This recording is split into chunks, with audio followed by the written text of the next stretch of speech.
Pressure cooker मोनसे round type लांगोन हानि टाइपआव गोजा कालार मण्डलाव मण्डल मोनसे मोनगोन शरुम खुलिबाय थांना फैनांगोन खनसे नाया बेयाव देखायदों खिन्थु माबा फट'फोरखौ लायो मोननो हानाय नङा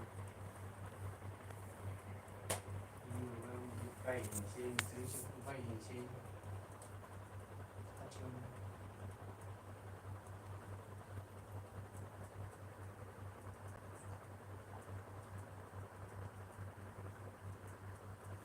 मा मोनगोन मण्डलाव मण्डलनिफ्राय आगोलाव खुलिबायना गोदो शरुम खुलिबाय नुवाखै मण्डल मोननै नैबे सिगाङावनो शरुमा मण्डल 2 किल'मिटारनि सिगाङावनो खुलिबाय मोनदों नुदों नुदों लामा जिङावनो आमोनजों थाङो थांनाय बोसोराव खुलिदो इयो थांनाय बोसोराव बनायबासो थादोंमोन थांनाय बोसोरावनो चालु जादों हा थांनाय बोसोरावनो चालु जादों सासे सानैयावनो माथ्र माथो नुदों आरोखि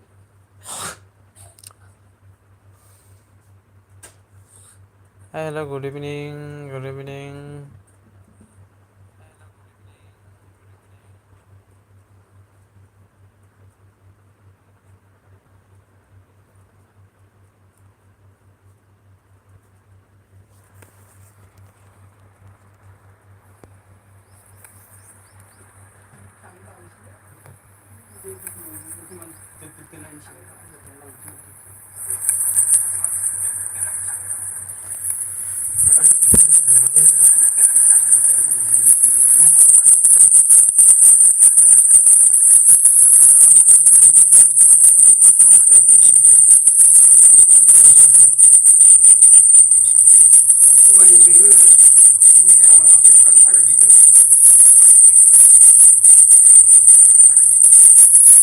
कमेन्ट खालाम लोगोफोर हाय हेल' गुड इभिनिं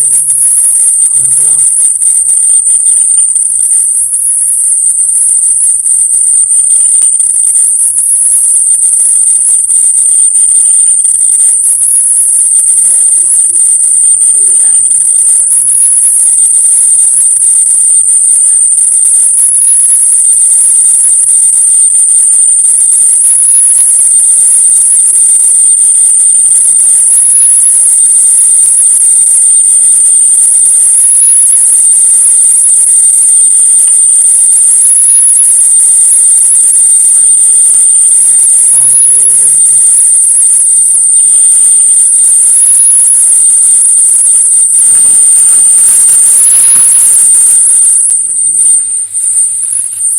गाबोन दाखालि हागोन फैनो ना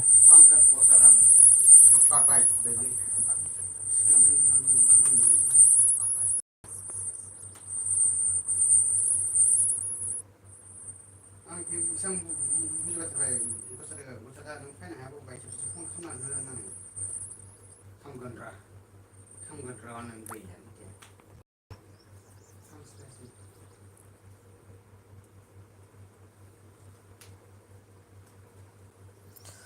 गोसोनि खालामना लानानै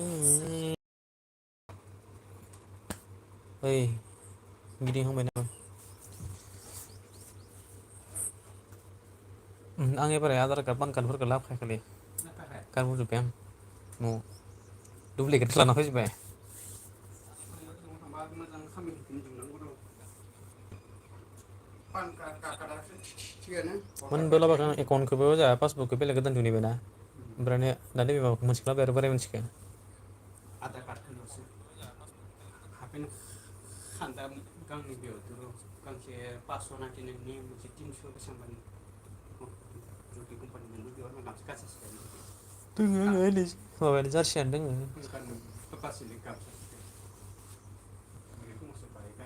Nayan and Prehan Club video hi hello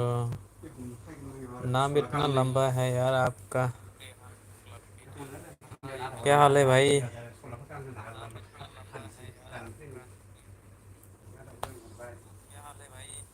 एप्रिलनिफ्राय May माहानिफ्राय हरनो नांगोन फैसा होनाया एप्रिल माहायाव हरनांगौ आरो दा bro yes yes good evening आप कैसे हो नयन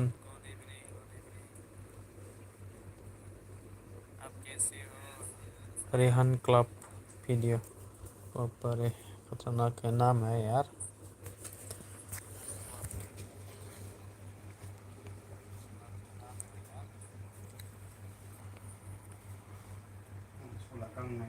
कमेन्ट खालाम लोगोफोर, कमेन्ट खालाम बयबो, कमेन्ट करो भाई लोग, कमेन्ट खालाम लोगोफोर, कमेन्ट खालाम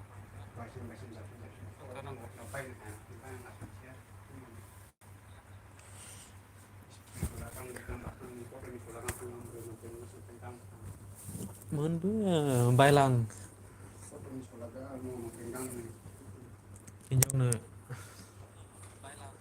हिन्जावनोसो सना नांगोन दा हाबानि 40,000 नांगोन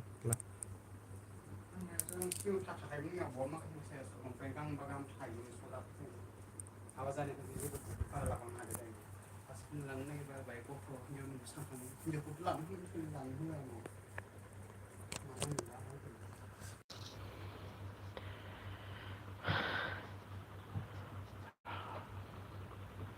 रेहान क्लब कमेंट करो यार भाई।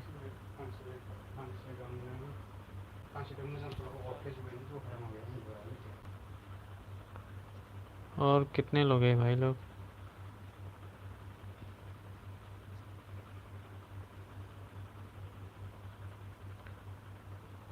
जो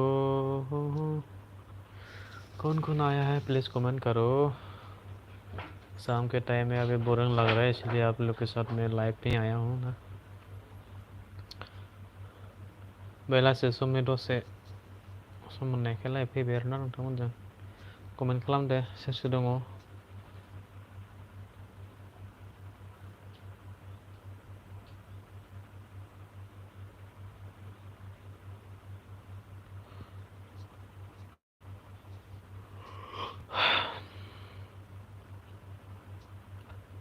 रेहान, नयन एंड रेहान चले गए क्या? थांबाय नामा?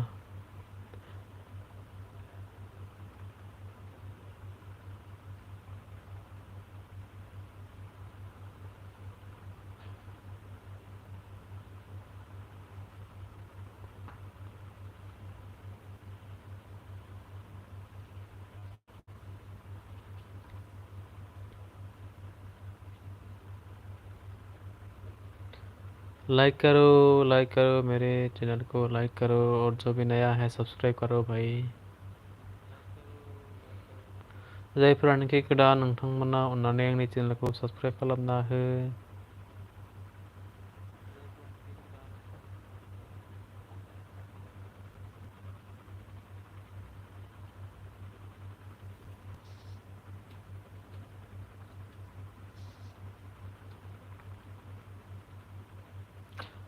गोसोआ नोंखौनो खालामना लानानै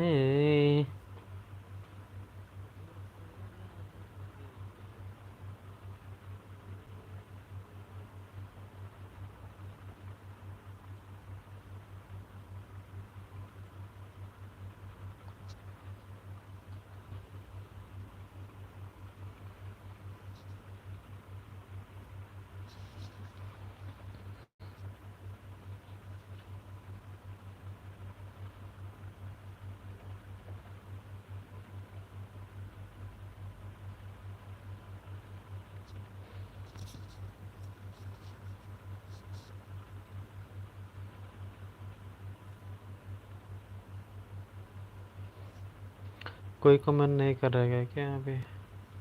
कमेंट कर दो यार,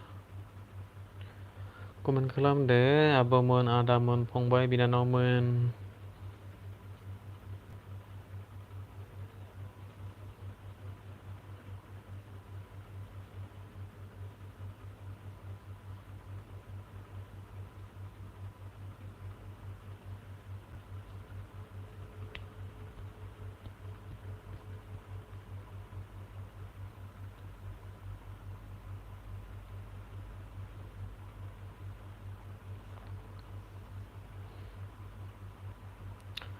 सोर सोर दङ कमेन्ट खालाम।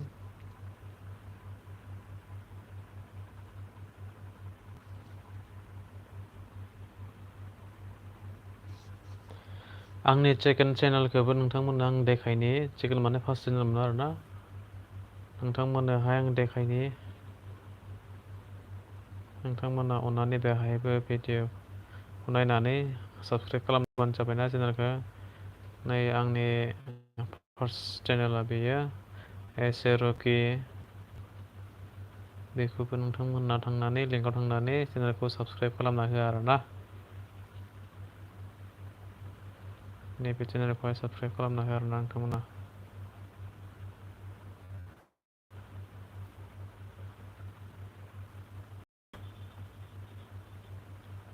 नैबे जाबाय आंनि सेकेन्ड चेनेल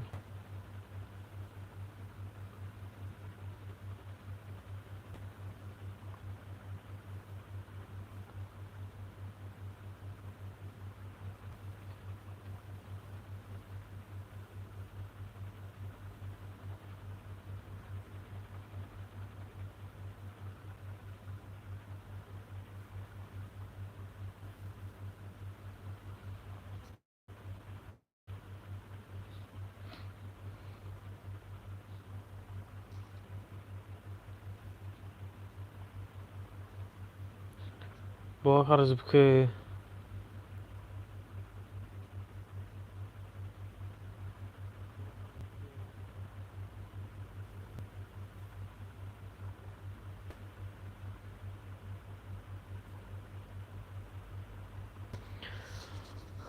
रिहान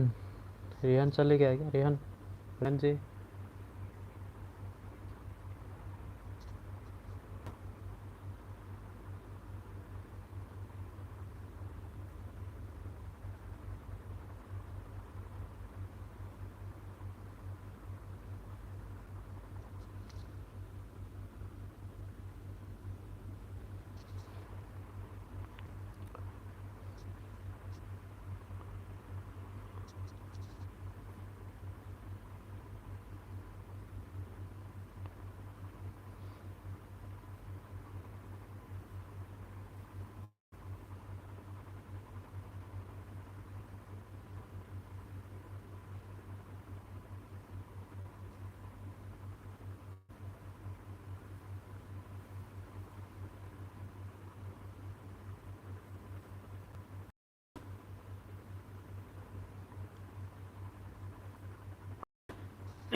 बहा खारजोबखो कमेन्ट खालामला नामा रावबो नोंथांमोना कमेंट खालामोबा आं गोसोआव बोरिं नाङो आरोना आप लोग अगर कमेंट नहीं करते ना तो बोर लगता है यार नींद लगता है भाई लोग प्लीज़ कमेंट करो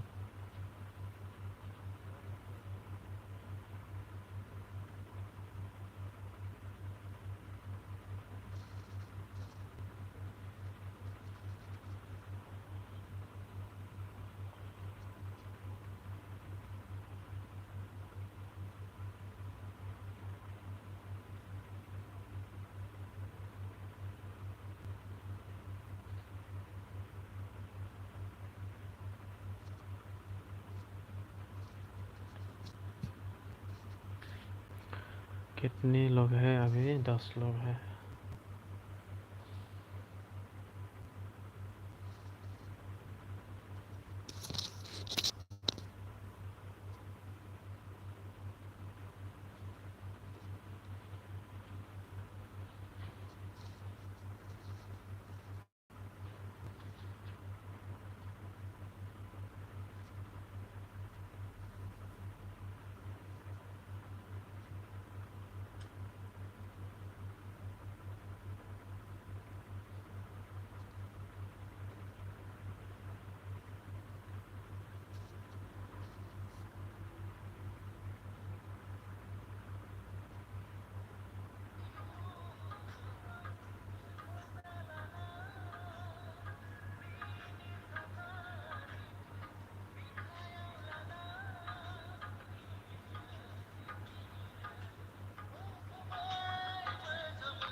बेखौदि बावनो हाया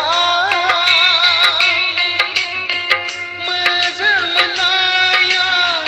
गेलेजाया बावनो सानब्लाबो बावनो हाया नोंसोर मानो बुजिथारा नोंसोर मानो गनायथारा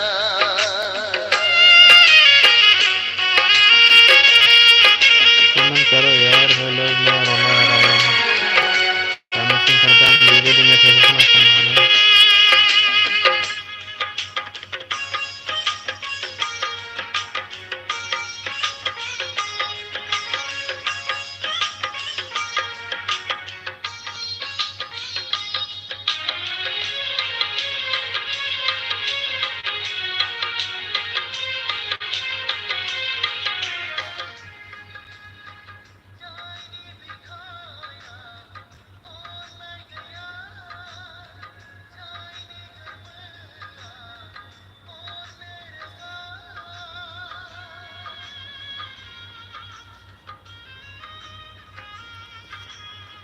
जायनि बिखायाव बुंनाय गैया अननो रोङा बिलाइ मा बुजिनो मोजां मोननायनि लैथो बेसेदि गोथौ बेसेदि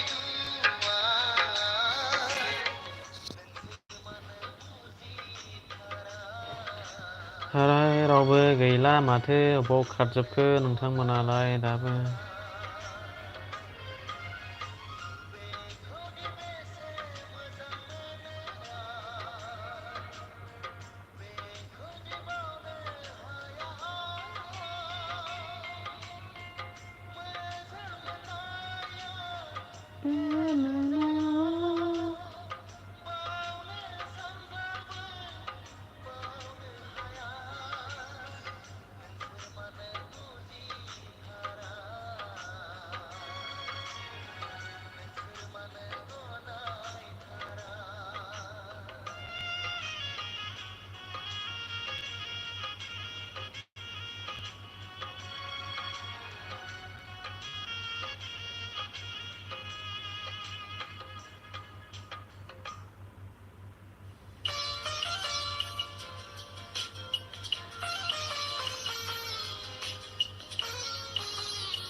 बहा खारजोबखोरा नोंथांमोनालाय मानोथो बिदिबा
बबेयाव थांजोबखो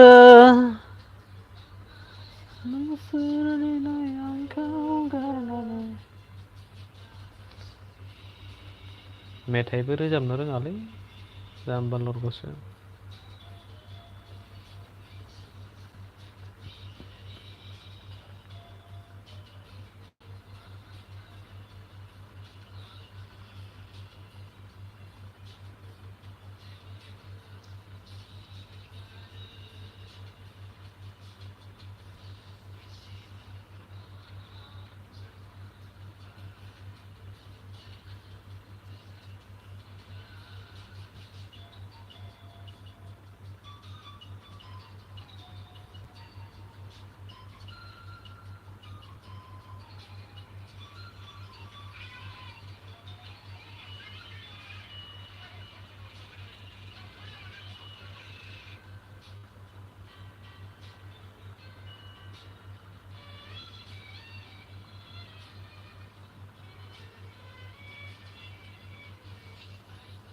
खारजोब्बाय माथो लोगोफोर।